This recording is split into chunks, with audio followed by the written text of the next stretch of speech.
Hi, everyone. I'm Yujin Chung. And I'm your Class of 2009 treasurer. And it is my pleasure to introduce our Class A speaker for today.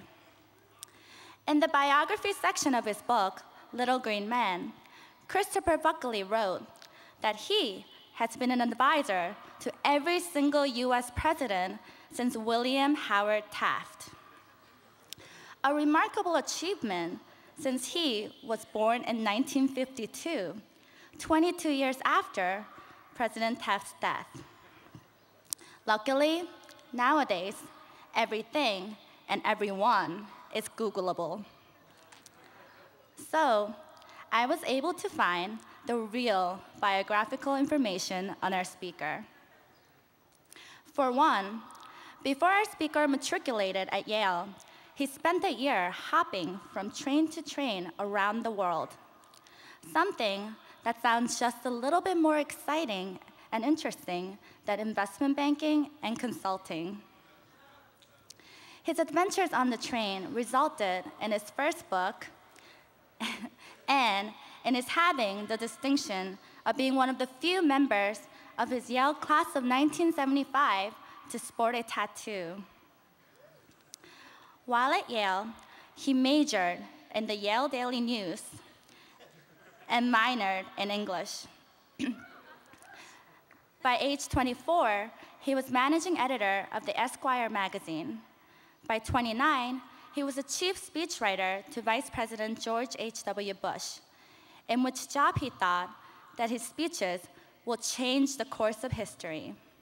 Then, 48 hours later, he realized, and I quote, "It doesn't matter what the vice president says."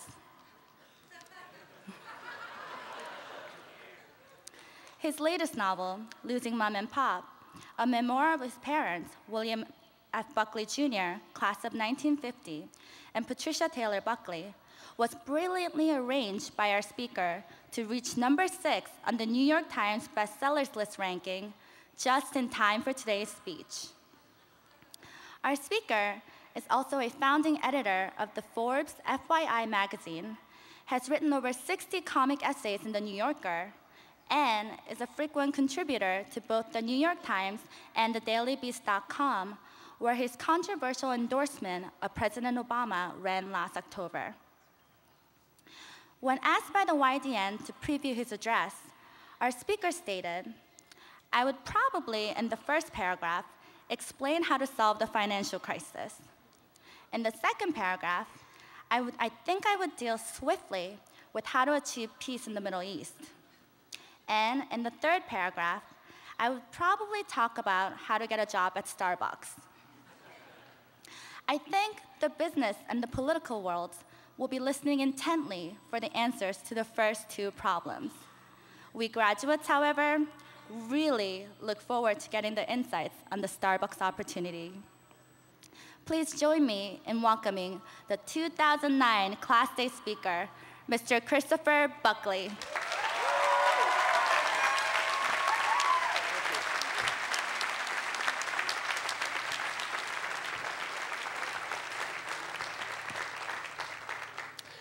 Thank you, Jen. President, did I screw that up? Yeah. Well, that didn't take long, did it?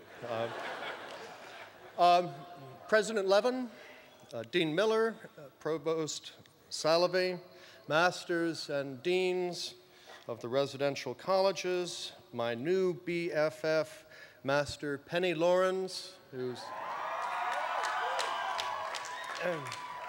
and go JE.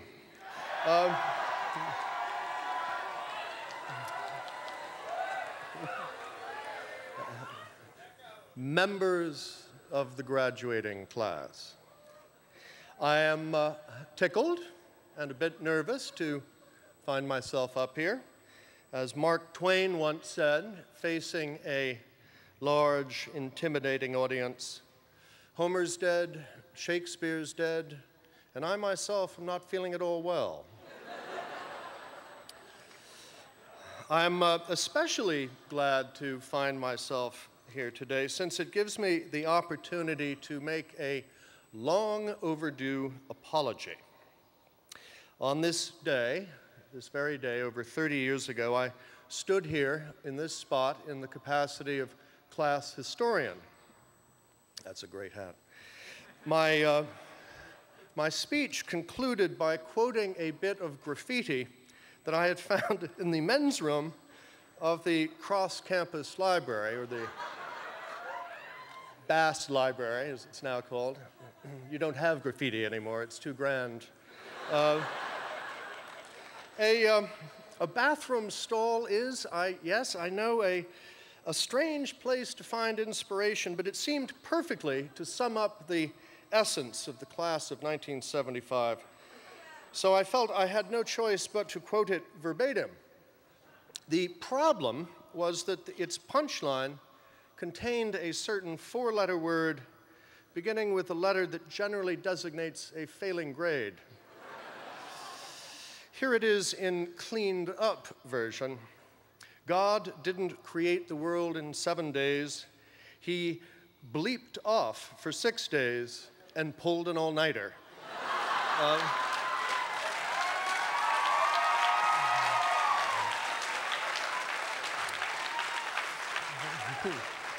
Thank you. Well, there was this gasp, the sound of all the oxygen in Old Campus being sucked into 8,000 lungs. The owner of one of those lungs was my dear old dad, class of 1950. The next day, he presented me with my graduation present, a typewriter, 4 of whose keys had been removed. So I'd like to start off today, 34 years later, by formally apologizing to God, to country, and to Yale.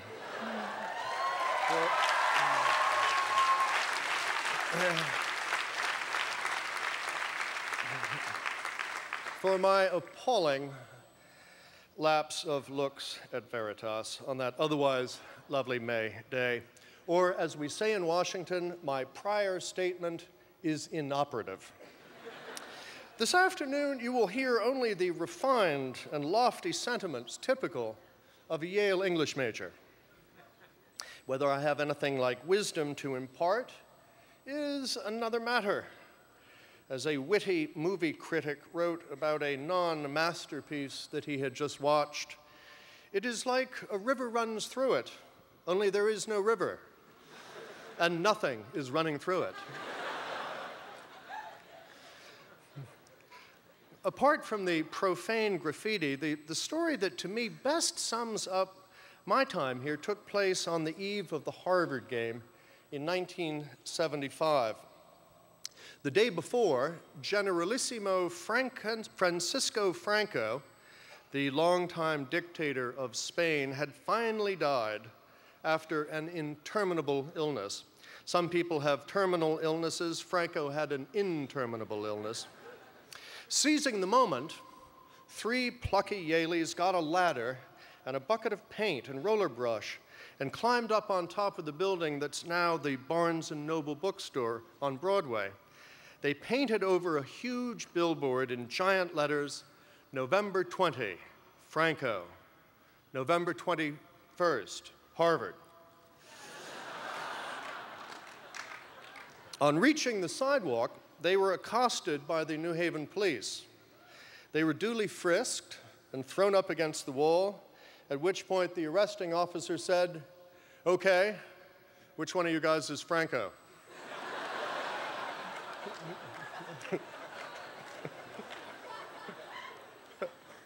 To me, that story contains the whole old relationship of Yale to New Haven in 8 words. Today, Chief Parati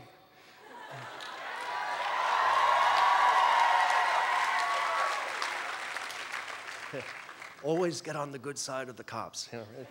Today, Chief Parati would send out an email saying, consistent with federal reporting requirements, I write to inform you of an incident yesterday involving a billboard. Looking back on it, I think the 70s were a bit like the present era. As with today, there was a recession going on, and that one, somewhat like this one, had been partly caused by the previous generation's best and brightest getting the country involved in a civil war overseas. That one was in Southeast Asia. Today's best and brightest, thankfully, did not repeat that mistake. They were smarter than that.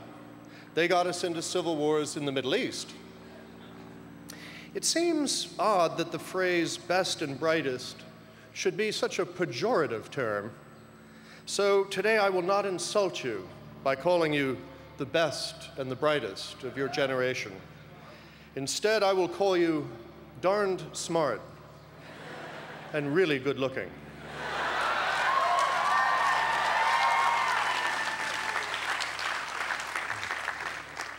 Strange, too, to consider that the three people most responsible for the Iraq War, that is, the President, the Secretary of Defense, and head of the Occupation Authority, went respectively to Yale, Princeton, and Yale. You'd expect a foul-up of that magnitude from Princeton. But Yale?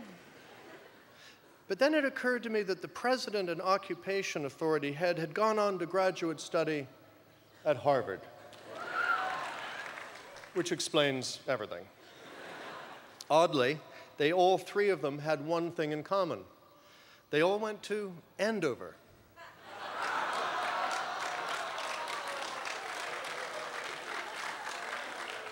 What lesson do we draw from this?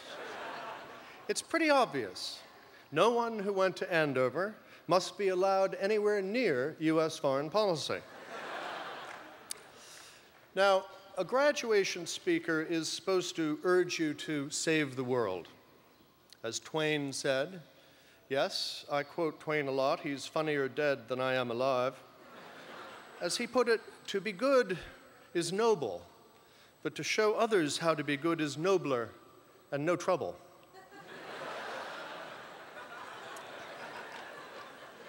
I could stand here and urge you all to party on, but I take my role as Class Day speaker seriously, so I too will urge you to save the world. It could use some saving, poor old world. This hasn't been the most excellent of millenniums.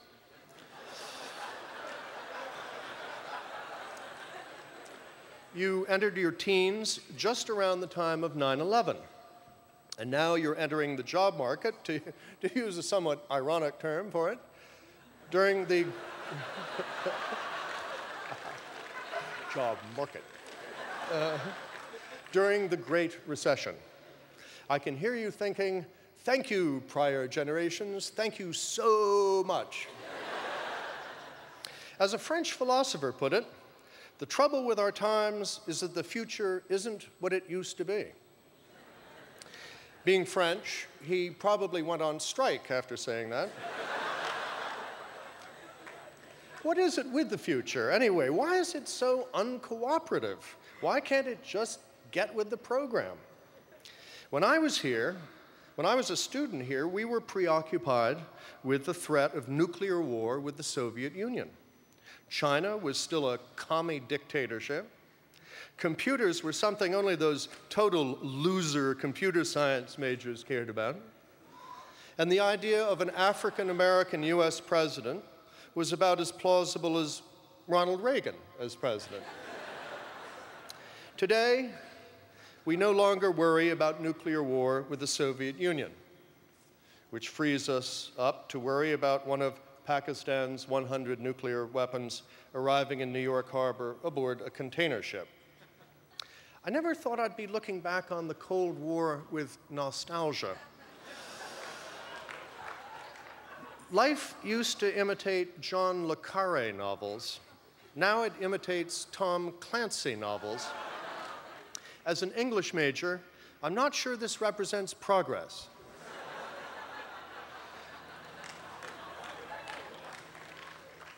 As for China, it's no longer a commie dictatorship. Its rulers just don't think people should be able to access Google. Today, Americans love China. In fact, we're indebted to China.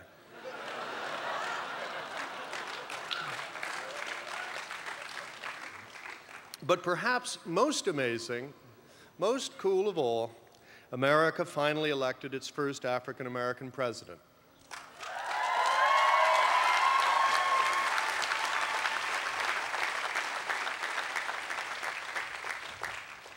A Harvard man. But remember, it might not have happened if it hadn't been for a Yale man, George W. Bush.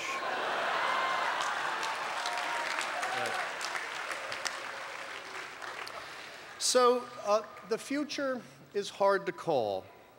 If you're lucky, and you all look lucky to me, in addition to being darn smart and really good looking, if you're lucky, your futures will be hard to predict. I say lucky because I think one of the most exciting things about life is its unpredictability. As Dorothy Parker put it, what fresh hell is this? Whatever, it sort of climbs up on here. Whatever you think lies in store out there for you, there's a pretty good chance it's going to turn out differently. As the Yiddish proverb goes, want to make God laugh? Tell him your plans. Today I would revise that to want to make God laugh? Show him your 401k. Now, I don't know exactly how to advise you here. To be honest, I'm still trying to figure it all out myself. They used to screen late-night movies in LC 114. Maybe they still do. Almost every night in those happy bygone days, you could catch an Ingmar Bergman movie for $1. What better way to unwind after a long night at the library than sitting in hard, upright wooden seats, watching incomprehensible black and white Swedish art movies? And every night, it always happened, right at the climactic moment when death was playing chess with Max von Sydow, and the eerie music was swelling, and you didn't have the foggiest idea what the heck these brooding Swedish persons were talking about. Someone at the back of the room would shout out, "What does it mean?"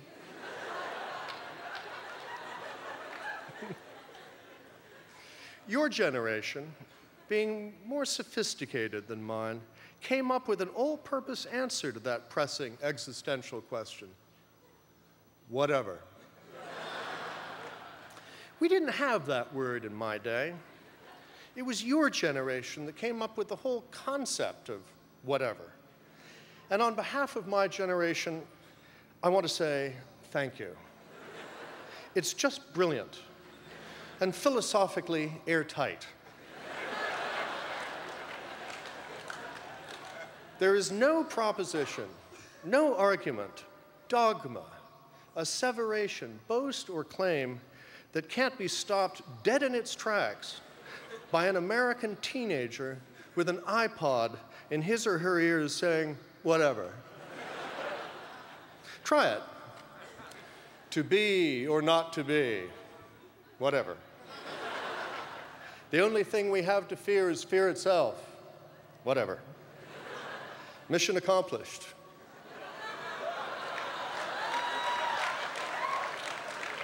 Whatever.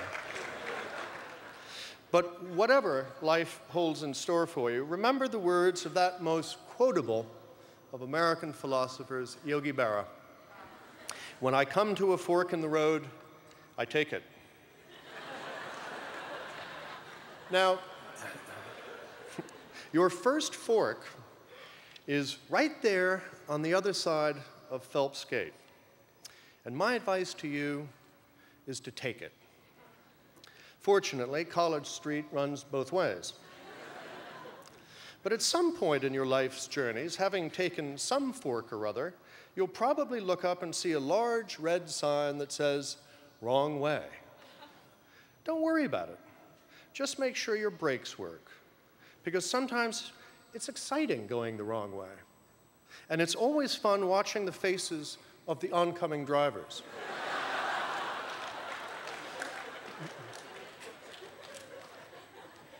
As the saying goes, experience is the name we give to our mistakes. Kierkegaard, a sort of Swedish person, said, "Life is best understood backwards, but must be lived forward." To that I say, whatever. May 2009 may not seem like a terrific time to be starting out on life's journey, but take heart, it might be a better time than you think. Some of you, I'm guessing, will not be going into the training program at Lehman Brothers or AIG or one of those best and brightest Wall Street firms that came up with such great ideas as credit default swaps or collateralized debt obligations. But did you really want to model your lives on characters in Tom Wolfe novels? I always wanted to be Tom Wolfe, but I never wanted to be Sherman McCoy. It was in English 25, as it was then designated, that I first came across the line, radix malorum est cupiditas. I'll translate for the benefit of the parents.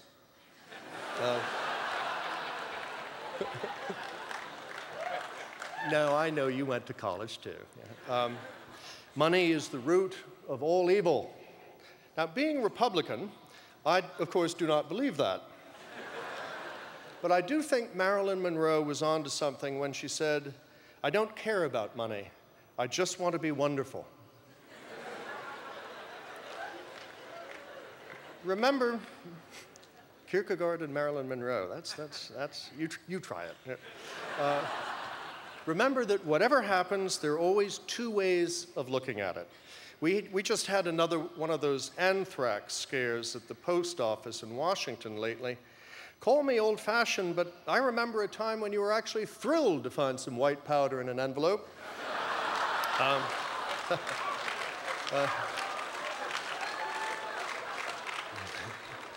Kidding.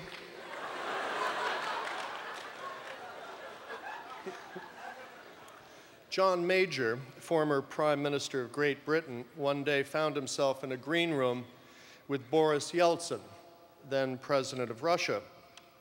They were about to give a joint press conference.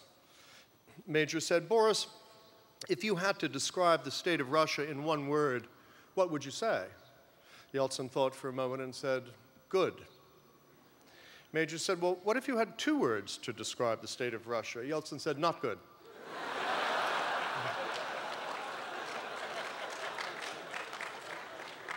So, this crummy economy that we've kindly provided you with may have an upside.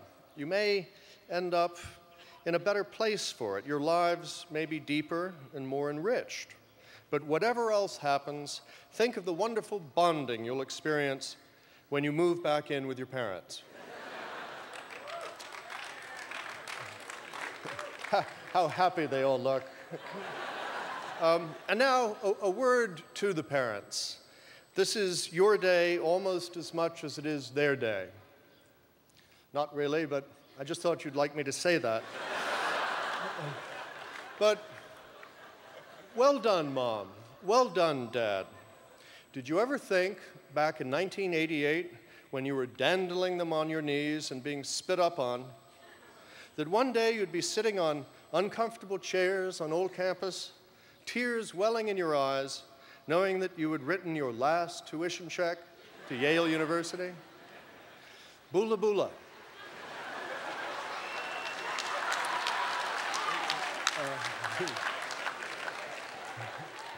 Or as they say over at the development office, mula mula. And so, my about-to-be fellow alumni, I wish you every success as you enter that never-ending graduate school called life. Have adventures, make journeys, make memories, make future Yaleys. Say the cool lines. What do I mean by that? Well, I was called for jury duty not long ago. During the preliminary part, called voir dire, which you French majors know translates as interminable process that makes you regret registering to vote, the judge was asking us some questions about our suitability to serve. Being red-blooded Americans, grateful for the sacrifices of Valley Forge and the founders who left us the Constitution and the Bill of Rights, we were, naturally, all doing our best to weasel out of jury duty. I saw my opportunity when the judge asked us if any of us knew anyone in law enforcement. I was married at the time to a CIA officer. I saw my chance, but not wanting to end up like poor Scooter Libby, Yale Class of '72, I raised my hand and said, "Your Honor, may I approach?" I had seen this on Law and Order. He looked at me and said, "Approach." And I thought, cool. So I approached and spent the next 3 weeks on the jury. But it got me to thinking that we too rarely get to utter the really cool lines, you know, the ones that you hear in the movies. How many of us get to say, sponge, clamp, sutures? Or 3, 2, 1, ignition? Or, I'd like to thank the Academy. Or, I, Barack Hussein Obama, do solemnly, faithfully execute, whatever.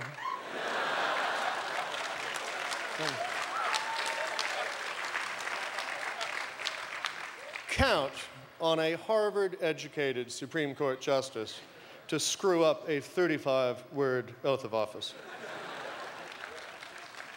Dude. Or up periscope. Now, how cool would it be to say up periscope? In my case, it would probably be down periscope after accidentally ramming some Greenpeace research vessel. And get us the hell out of here. But Captain Buckley, what about the survivors? Screw the survivors. This is my career we're talking about. When I fly home, I call from the airport and say, "The Eagle has landed." To which the reply is usually, "Great, tell the Eagle to pick up a quart of milk on the way home." So, ladies and gentlemen, go forth and speak the cool lines. Yes, you can. But whatever else life holds in store for you, and may it hold every blessing and every happiness, there's one very cool line that you can already say. Yale, 2009. It's whatever proof. So, as they also say over at the development office, whose best friend forever you now officially are, bula bula, God bless, have amazing lives, knock 'em dead, and I am out of here.